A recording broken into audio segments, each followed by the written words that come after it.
Halo, hai Sobat Bawi Karsu.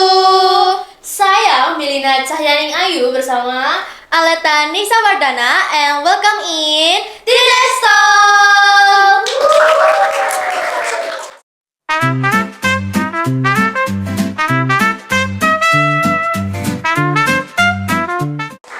Oke, pada episode kali ini yang pastinya spesial banget ya, Let, Iya, ya? betul banget nih. Oke.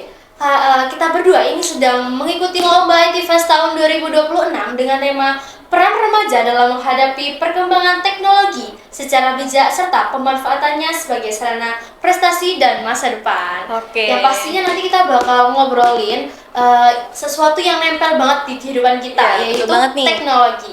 Nah, Gen Z kayak kita ini tuh sering banget dibilang si paling digital. Padahal aslinya tuh kita cuma kaum yang suka scrolling-scrolling, terus follow dan lain-lain. Betul Nah, banget. kira-kira gimana ya kita tuh biar bisa keluar dari hal buruk itu untuk di masa depan kita nanti?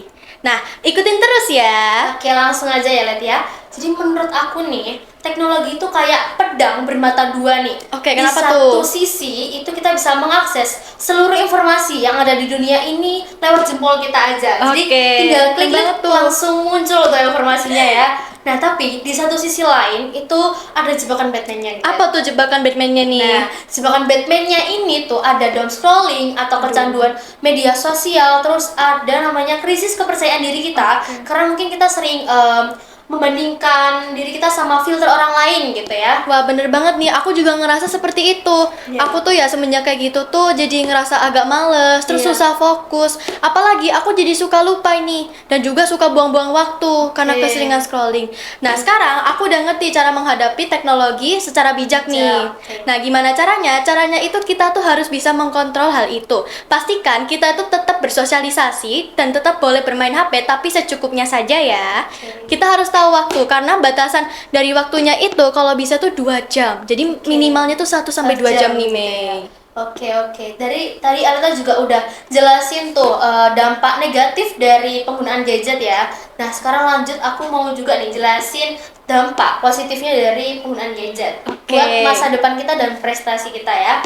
Nah, kalau dulu kan kita mau belajar desain atau coding itu kan masih harus kursus dulu gitu ya. Iya, betul Pastinya banget nih. mahal gitu. Oke. Nah, tapi dengan adanya teknologi sekarang kita bisa mencari atau mempelajari informasi itu secara cepat dan dipermudah gitu ya, pastinya lewat YouTube bisa, atau Coursera, atau bahkan ada namanya TikTok edukatif Wih, nih. keren banget Iya tuh kan? namanya. Nah, TikTok edukatif ini menyediakan semuanya secara gratis gitu ya, Let. Jadi kita tinggal mempelajarinya aja gitu. Wih, enak banget nih. Nah, sekarang aku tuh sering banget dia remaja-remaja tuh yang prestasinya tuh nggak cuma di sekolah nih. Contoh, kayak freelance illustrator internasional nih. Wih, keren keren banget banget ya. kan. Terus ada juga yang jago buat game untuk membantu UMKM. Wah, kalian tuh pasti pingin ya. Kamu juga Iya, pengen kan, Mei? pengen pastinya. Nah, caranya gimana sih? Kita tuh bisa ikut kecil-kecilan dan sederhana dulu nih. Kayak bikin konten edukasi yang buat membantu masyarakat sekitar. Oke, apalagi di usia kita yang remaja ini pasti banyak banget kreativitas yang belum Betul banget dikembangkan nih. gitu ya. Nah, jadi buat teman-teman itu teknologi itu juga sebagai akselerator bagi kita.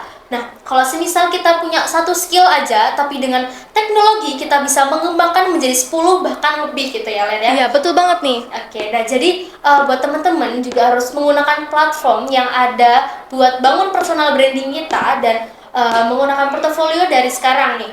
Nah, jangan malas ya buat membuat portofolio tadi. Iya, betul banget nih. Aku punya kata-kata buat kamu sama yang lagi nonton Iya, nih. apa tuh, Let? Masa depan itu bukan lagi soal siapa yang paling jago matematika atau paling hafal rumus matematika. Benar banget. Tetapi siapa yang paling cepat untuk beradaptasi. Kenapa? Karena teknologi itu semakin pesat dan juga akan semakin berkembang Berkembang gitu ya. ya. Nah, apalagi sekarang itu sudah ada yang namanya artificial intelligence atau yang paling kita sebut AI. itu AI, Ya, benar kayak Gemini dan GPT. Nah, tapi Mei itu tuh punya kekurangan loh. Apa tuh kekurangannya, Let? Nah, kekurangannya itu, Mei, pertama di kreativitas. Setiap kita menggunakan AI, pasti kita nambahin ide kita dong. Nggak Iya. mungkin langsung duplikat. Duplikat AI gitu ya. Iya, betul banget nih. Yang kedua, setiap kita kayak curhat nih, mereka tuh kurang ada empati untuk kita. Jadi kurang kerasa hangat nih buat Iya. sama mereka ini tuh. Karena pasti bahasanya baku banget Iya, gitu ya, baku kaku. atau monoton. Iya, monoton.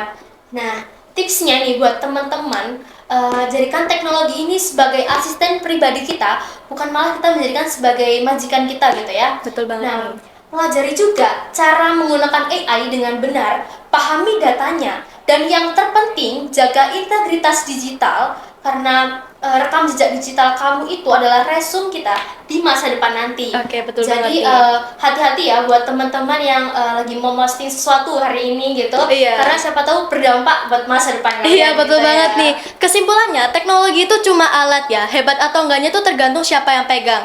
Nah, buat remaja, yuk jangan cuma konsumsi, tapi juga namanya kontribusi ya. Benar Nah, banget. jadi gunakan layar HP kalian itu buat hal yang bermanfaat, bukan cuma hal-hal yang lain aja ya. Nah, pastikan buat masa depan kalian itu lebih cerah. Bener banget nih, Let. Kayaknya obrolan kita juga udah Iya selesai nih, sampai betul kali ini ya. banget. Oke, semoga apa yang kita ucapkan tadi atau kita obrolkan tadi sampai ke teman-teman sekalian. Iya, amin ya robbal alamin. Oke, saya Milina Cahyaning Ayu dan Saya Aleta Nisa Wardana, pamit dulu ya. Stay creative, stay wild, and see you